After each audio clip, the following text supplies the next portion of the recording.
6 గ్యారంటీలు అమలు అవుతున్నాయి, పక్కా అవుతున్నాయి, 100% అవుతున్నాయి. ఏంటి 6 గ్యారంటీలు? ఒకటి, ఫస్ట్ గ్యారంటీ అనుముల సోదరుల కోసం భూదందాలు గ్యారంటీ బ్రహ్మాండంగా చేస్తున్నారు. 4th city AI city Hyderabad చుట్టూ 1000 ఎకరాల్లో RRR పేరిట తొందరలో బయట పెడతాం, సర్వే నెంబర్లతో సహా బయట పెడతాం, మీరు చూడండి.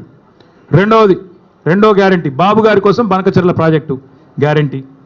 మూడవది రాహుల్ గాంధీ కోసం నెల బస్తాలు మూటలు నోట్ల కట్టలు గ్యారంటీ.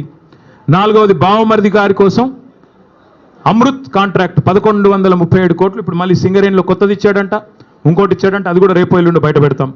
5వది గ్యారంటీ ప్రశ్నిస్తే అక్రమ కేసులు, అరెస్టులు, ప్రతిపక్షాల గొంతు నొక్కడాలు, నిర్బంధాలు, అణచివేతలు. 6వ గ్యారంటీ నెలకొకసారి ఢిల్లీ గ్యారంటీ, నెలకొకసారి కాకపోతే 4 సార్లు ఢిల్లీ గ్యారంటీ, అక్కడ పోయి చీకట్లో మోడీ కాళ్ళు పట్టుకోవడం గ్యారంటీ. ఇది తప్ప నువ్వు ఈ 6 గ్యారంటీలు తప్ప నువ్వు అసలు చెప్పిన 6 గ్యారంటీలు ఎక్కడ పోయినాయని నేను అడుగుతా ఉన్నా.